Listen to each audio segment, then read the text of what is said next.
রাজি আছেন? দু হাত তুলে আল্লাহ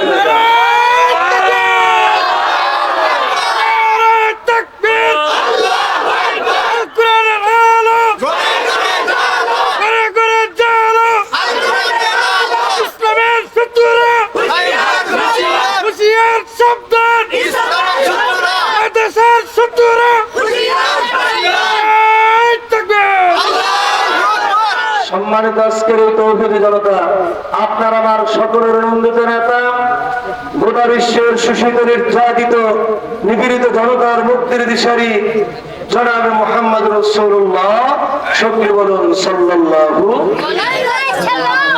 সালাম সালাম হাজার সালাম, সালাম সালাম হাজার সালাম, সকল নবীদের স্মরণে স্মরণে আমাদের হৃদয় রেখে যেতে চায় তাদের ওই জিহাদের কারণে।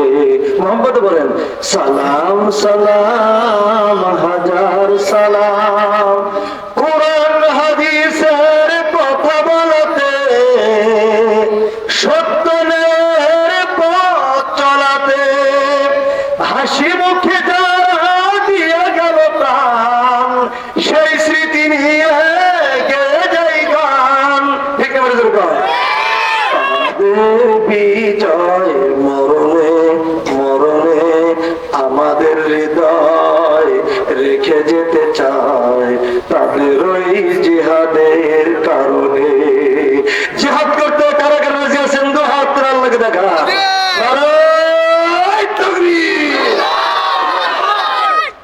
সম্মানিত আজকের এই তৌহিদি জনতা,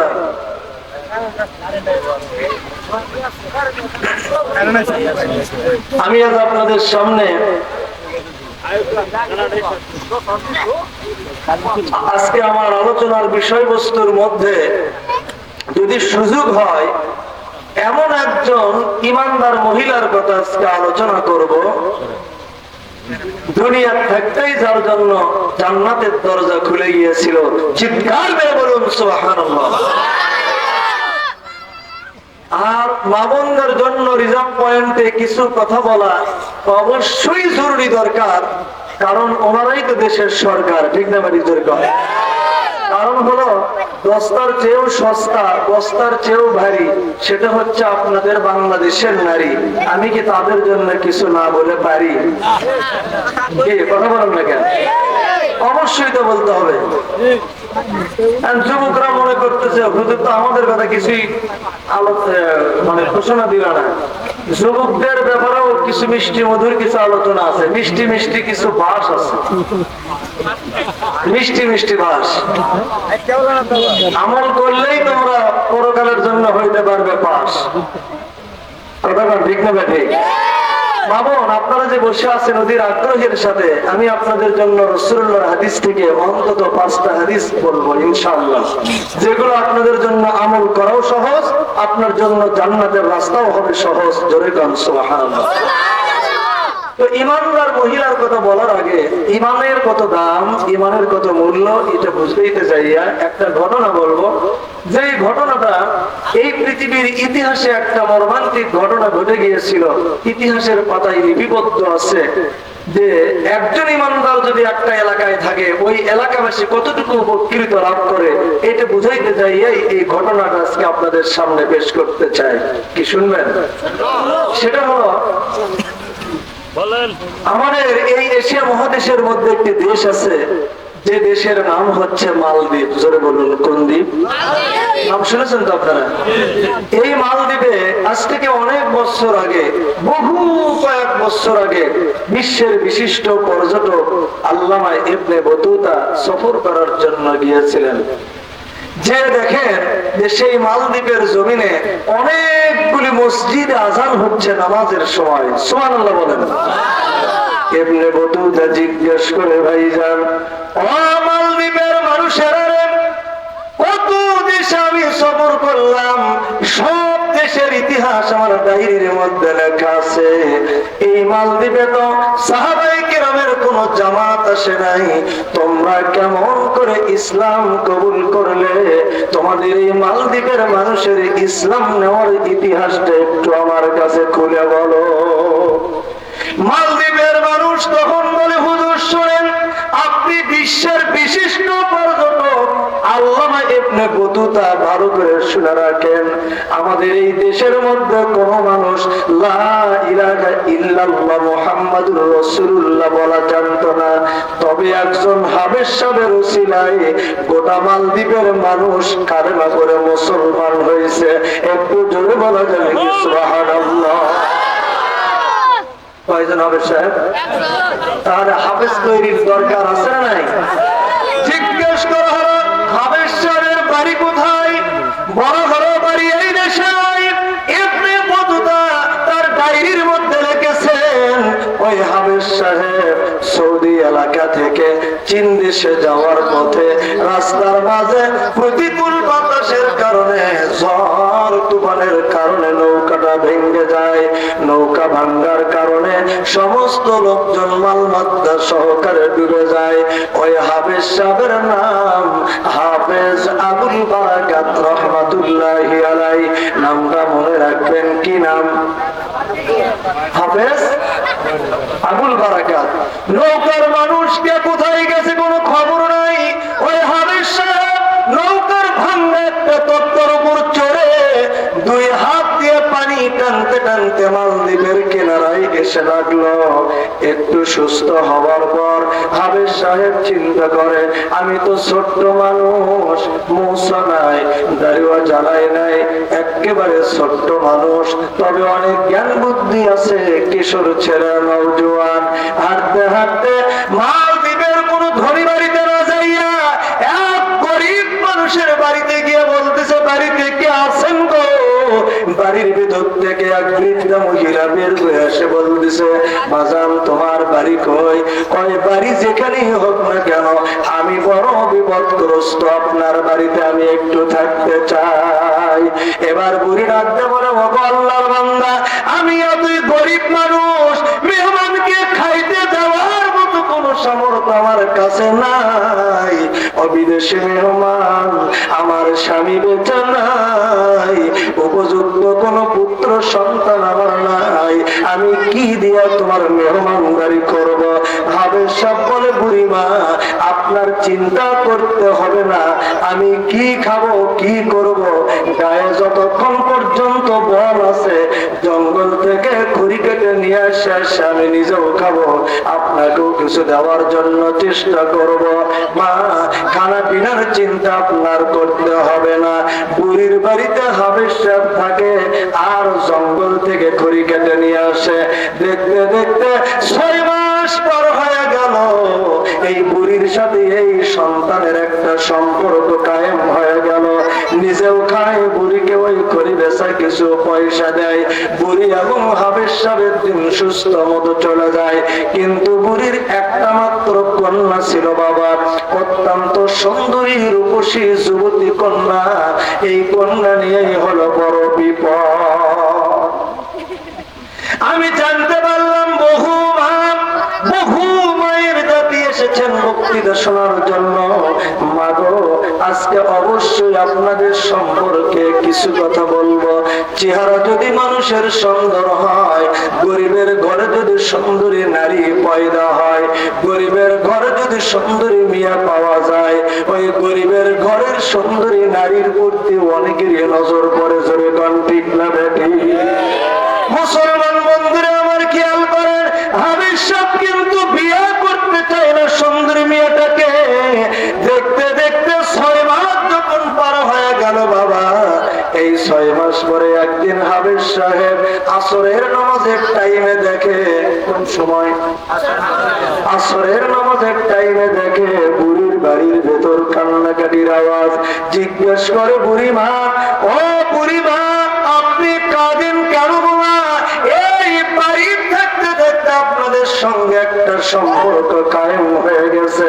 মা, আপনি বলেন দেখি তো আমি আপনার কোন বিপদ দূর করতে পারি কিনা। একটু দূরে দেখি সুবহানাল্লাহ।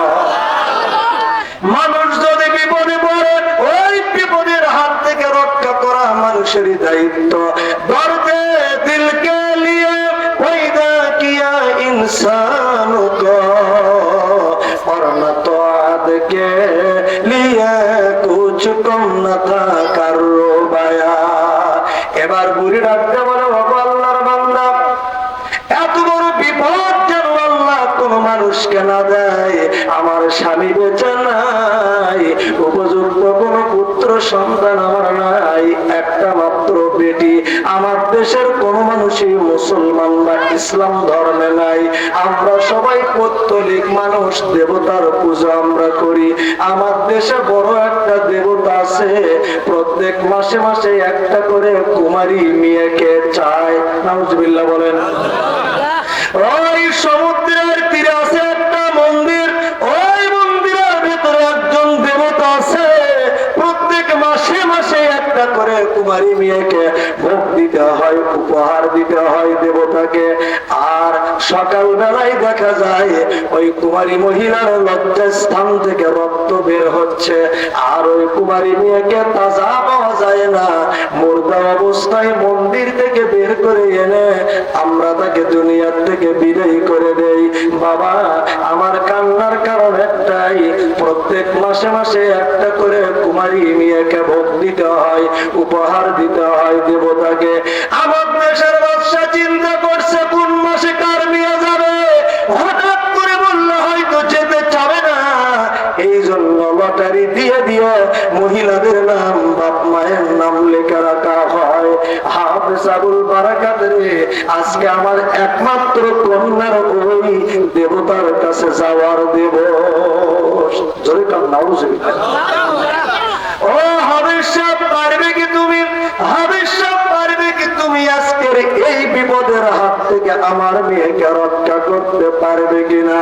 আল্লাহর বান্দা হাফেজ আবুল বারাকাত তখন ডাকতে বলে, ও বুড়িমা, চিন্তার কোনো কারণ নাই, আমি গোলাম মুসলমান, আমি পড়েছি কালেমা লা ইলাহা ইল্লাল্লাহ, জোরে লা ইলাহা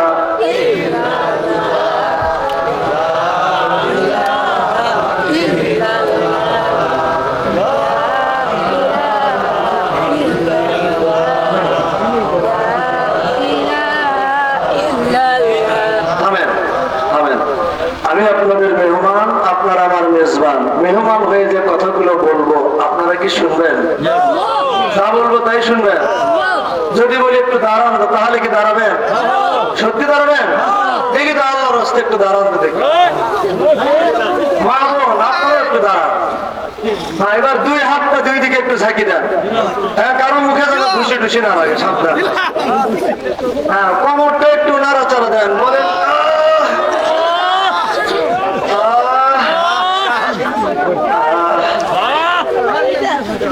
এবার যে যেখানে ছিলেন ওখানে না বসে একবারে চেপে চেপে একজনের সাথে আরেকজন চেপে চেপে বসেন, যাতে শীত ঢুকতে না পারে। সকালের ফল দেখিতে ভালো, ওপরে লাল নীল ভেতরে কালো, ঠিক না? বেরিয়ে চলে মারার ফল দেখছেন?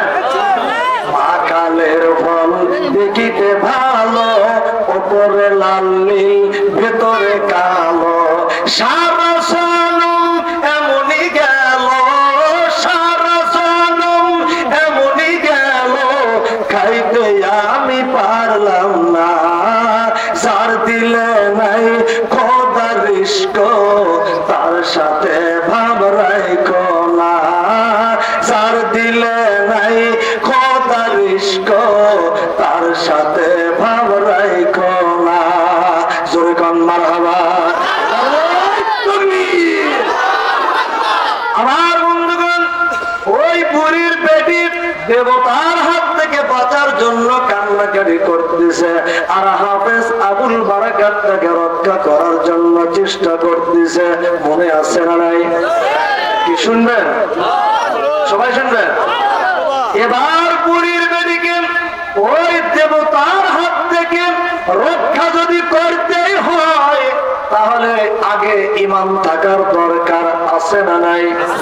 আর ঈমানদার হতে গেলে কয়টা কাজ করতে হবে, কয়টা গুণ অর্জন করতে হবে? রব্বুল আলামিন বলেন, ইয়া আইয়ুহাল্লাযীনা আমানু সাবিরু ওয়াসাবিরু ওয়ারাবিতু ওয়াত্তাকুল্লাহা লাআল্লাকুম তুফলিহুন। আল্লাহু আকবার। আওয়াজ দিয়ে বলেন আল্লাহু আকবার। আল্লাহ রাব্বুল আলামিন বলেন, হে ঈমানদারেরা। কাদেরকে বলতেছেন? ঈমানদারদেরকে। আল্লাহ তো অনেক রকমের বান্দা আছে, কাফের আছে, বেঈমান মুশরিক আছে, কিন্তু বলতেছেন কাকে? ঈমানদারদেরকে। এখন আপনারা যারা আমার সামনে বসে আছে, আপনারা তো সকলেই ঈমানদার নাকি দুই একজন দোকানদারও আছে? দোকানদার নাই না? দোকানদারও আছে নাই, শুধু গোয়ান্দার। না না, গোয়ান্দার। গোয়ান্দার আছে? আল্লাহ হেদায়েত নসিব করুন, বলুন আমিন। হে ঈমানদারেরা, যদি তোমরা সফল মুমিন হতে চাও, সফল ঈমানদার যদি হতে চাও, তাহলে চারটা কাজ করবা। জোরে বলুন, কয়টা? এই চারটে কাজের ভিতরে এক নাম্বার কাজ হলো ইসবিরু, সবর করো, ওয়াসাবিরু, মুসাবারা করো,